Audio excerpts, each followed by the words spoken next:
Bonjour à tous. Alors j'avais intitulé cette intervention Marseille Co-Connection en référence à la French Connection, parce que c'est vrai qu'on assiste à Marseille à un truc un peu particulier depuis 5-6 ans, c'est l'explosion de la consommation de coke et du deal de coke dans les grands ensembles du nord de la ville principalement. Donc nous, on concentre notre action sur les 13e et 14e arrondissements, parce qu'on n'a pas les moyens de faire plus, qui sont passés Front National aux dernières élections. Ces arrondissements-là sont particulièrement touchés par la revente de cocaïne, qui se vend en lieu et place des réseaux de revente de cannabis, donc qui préexistaient depuis très longtemps, toute la journée, 7 jours sur 7. Globalement, ces arrondissements ont été désertés par les structures de première ligne, dû à cette transformation importante du contexte, de la fin de l'héroïne à l'arrivée de la cocaïne. On peut également noter que la cocaïne y est de très bonne qualité, donc plusieurs analyses effectuées dépassent les 90% de pureté. Alors j'avais ma chef de service qui n'est pas là, dommage, qui m'avait fait relever que... ah si voilà. Qui avait un peu une incompréhension parce que de l'ensemble des acteurs, voilà, parce que par contre les analyses des saisies portuaires réalisées par les douanes en fait n'atteignent pas cette pureté, donc on ne sait pas trop d'où elle vient en fait cette coke. C'est un commerce qui s'adapte au porte-monnaie de la clientèle, donc très rapidement en fait, puisque c'est 100 € le gramme, mais on a vu de la vente de paquets de 10, 20, 30, 40 €. Voilà. On observe aussi que les consommations sont globalement plus concentrées sur une dizaine de jours, les 10 jours qui suivent la perception des minima sociaux. Voilà. Et donc un public d'usagers injecteurs fréquente ces lieux de deal et s'injecte à proximité immédiate de ces lieux de deal dans des conditions d'hygiène déplorables, avec le matériel disponible, parfois la seringue la moins souillée ramassée à même le sol. Voilà. Donc ça nous a été rapporté, ces trucs qu'on a pu constater, qu'on a pu observer, et dû à la coke, un nombre d'injections quotidiennes très important, quoi. Les mecs ils se font bien 15 taquets par jour, quoi. Donc on en est arrivé aujourd'hui à, notre point de vue au but, c'est qu'il faut repenser complètement le dispositif de réduction des risques et d'accès au matériel d'injection sur ces territoires, en développant de nouveaux programmes d'échange de matériel en pharmacie, puisqu'il n'y en a qu'un sur les 2 arrondissements et que c'est largement insuffisant au regard de la demande. Il est aussi important de renforcer le travail de rue. Donc il a repris depuis 2-3 ans, on n'est pas les seuls à le mener sur ce territoire, il y a aussi le Sleep-In et SOS qui le redéveloppent depuis quelques années. Donc nous on fait 2 tournées par semaine, et de manière essentielle la mise en œuvre d'une salle de consommation mobile, ce qui avait d'ailleurs été préconisé par le comité d'experts qui s'est réuni entre 2011 et 2013, mais qui, suite au contexte que vous connaissez tous, est devenu un peu moribond. Voilà. Je voulais juste encore parler un peu des besoins qu'on observe. Je parlais d'importants besoins en matériel d'injection. Pour exemple, en fait, on gère un PEMI dans une pharmacie sur le 13e arrondissement à Frévalon, où on travaille beaucoup. Elle double ses délivrances de kits chaque année depuis 3 ans. Donc en gros, par exemple, l'an dernier, cette pharmacie a donné 6000 kits pour nous. Au mois de juillet, là, ils en avaient donné 6000. Donc voilà, c'est en pleine expansion. On remarque aussi que l'état de santé des usagers est très préoccupant, alors dû au nombre d'injections quotidiennes très importantes dont j'ai pu parler juste avant. Voilà, globalement, ce contexte nous invite à renforcer notre action de première ligne. Alors je voulais partir d'un cas concret, voilà, vous raconter une petite situation, puisque qui exemplifie bien. Alors c'est un truc que j'ai vraiment observé, que j'ai vraiment vécu avec un collègue, et c'est un petit peu ce qu'on vit en permanence, quoi. Et ça me permettra ensuite de poser quelques remarques, d'en tirer quelques remarques qui me semblent assez pertinentes. Donc on rencontre Vladimir, il est assis sur le trottoir et il prépare fébrilement dans le blister plastique d'une Steri-Cup une injection de Ritaline. Notre présence le tend un peu, il se demande qui nous sommes. Après présentation, il se détend, reprend la préparation de son shoot. Autour, c'est un cloaque total, détritus, seringues usagées sur le sol. Nous sommes sur un parking surveillé à côté du métro de Frévalon. La tension est permanente, la peur d'être surpris bien présente. On observe qu'il s'injecte dans les jambes, a priori systématiquement. Une solution très mal filtrée et réalisée dans des conditions d'hygiène pire qu'inexistantes. Ses jambes sont très abîmées, présentent des plaies et de nombreuses cicatrices d'abcès. Il se trouve par ailleurs, après discussion, hors du circuit de soins. Il identifie à peine ce qu'est le bus 3132, connaît un peu à Sud. Originaire d'Europe centrale, son français est mauvais, la communication est difficile. Il s'injecte devant nous, c'est long, il galère, ne trouve plus de veine, boucherie. Enfin, il y arrive, soulagement, il nous demande un kit, se lève et repart rapidement. Bon, voilà, ce que j'aimerais dire à propos de ça, donc c'est un usager que nous croisons de temps à autre sans savoir beaucoup plus. Alors en l'occurrence là, il y avait un infirmier dans l'équipe, ça a pu permettre à l'occasion de lui soigner une ou deux plaies, on a pu lui prodiguer quelques conseils au moment d'autres shoots. On peut en dire que c'est un premier moyen d'établir un lien, mais même le trottoir dans l'urgence d'être surpris, c'est compliqué et très insuffisant et assez frustrant. Voilà. En tout cas, ce qu'on peut aussi ce qu'on en tire et ce qu'on observe de ce genre de situation, c'est que pour le coup, les problématiques du corps sont évidemment plus faciles à aborder que les questions de droits sociaux, parce que c'est un problème visible, qui est parfois handicapant, et qui peut permettre d'engager l'échange.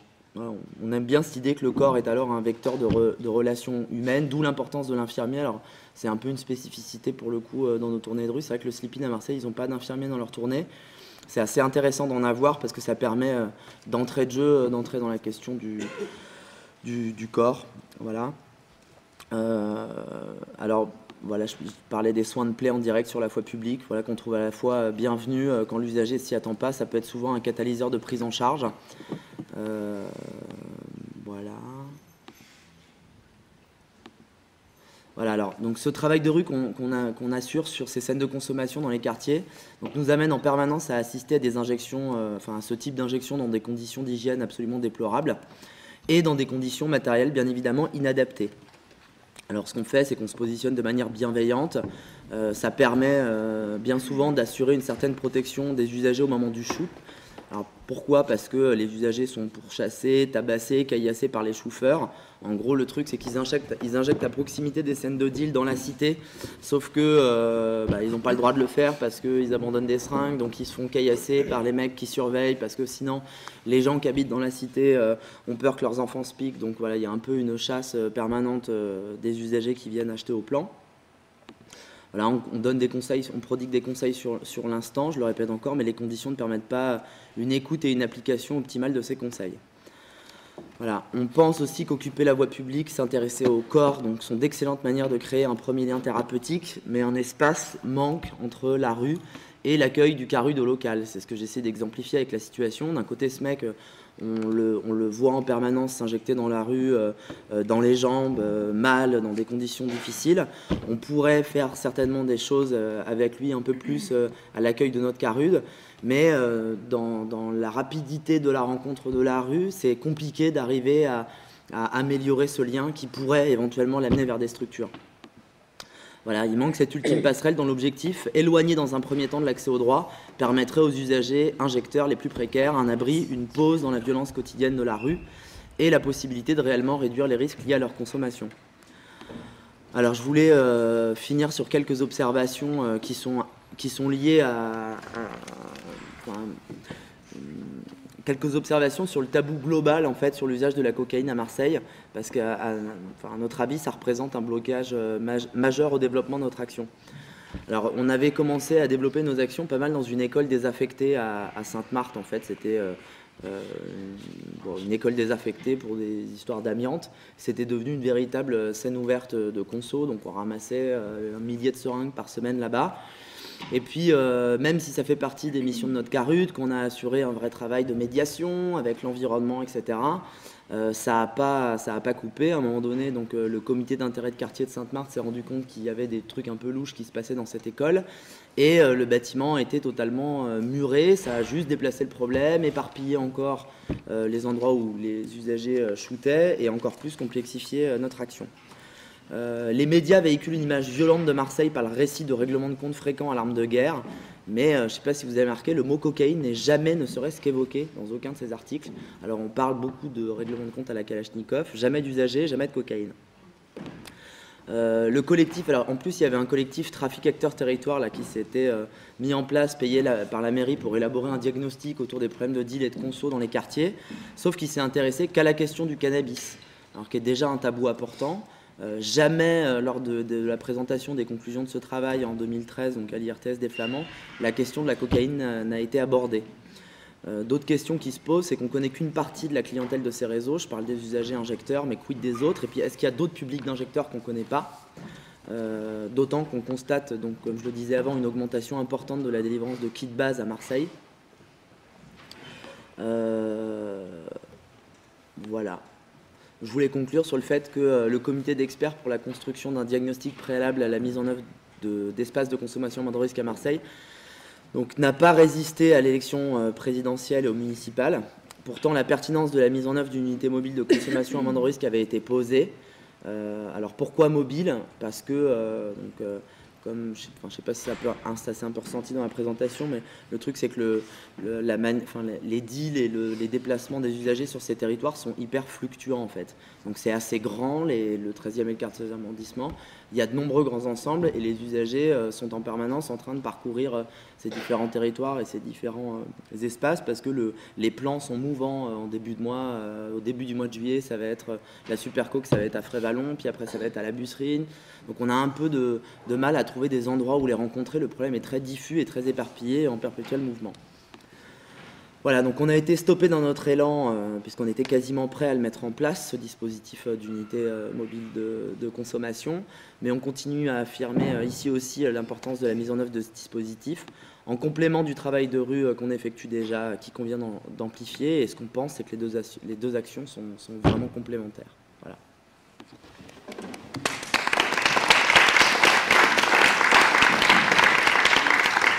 Alors, merci beaucoup Yann pour cette présentation, en plus dans les délais impartis. Je pense que c'est extrêmement intéressant effectivement de voir quelles sont les contraintes qu'on peut rencontrer sur le terrain. C'est vrai que dans ces conditions, on voit bien que c'est compliqué d'aller travailler auprès des usagers.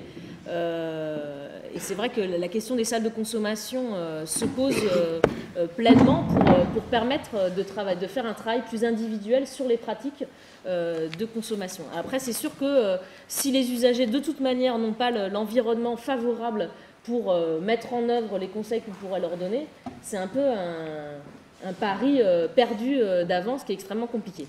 Donc voilà, on va garder peut-être... Oui ? C'est juste une phrase. C'est là qu'on voit quand même que la volonté des pouvoirs publics, ça aurait été simple. Il y avait à proximité d'un des plus gros lieux de deal de cocaïne de la ville, un établissement abandonné, une école qui servait de lieu de shoot naturel, entre guillemets, mais bien que ça soit une jungle épouvantable. Il aurait été extrêmement simple de la confier à une association telle que la nôtre pour qu'on la transforme véritablement en ce que ça devrait être, c'est-à-dire un espace protégé pour consommer. Et au lieu que ça se passe comme ça, c'est exactement le contraire. Les CIQ qui bétonnent le truc pour qu'on n'y accède pas, la folie sur la télé et les élections municipales, donc terminé. C'est vrai que c'est très simple. Hein. Je pense que la particularité de Marseille, c'est qu'effectivement, on a tendance à focaliser sur les règlements de compte à la Kalachnikov, ce qui ne permet pas du tout d'effectivement d'avoir des discussions pragmatiques, d'essayer de résoudre la situation. C'est extrêmement compliqué. C'est tout le travail des médias qu'il va falloir effectuer pour essayer qu'ils arrêtent de toujours focaliser sur la même chose. Le côté sensationnalisme ou autre, c'est extrêmement compliqué.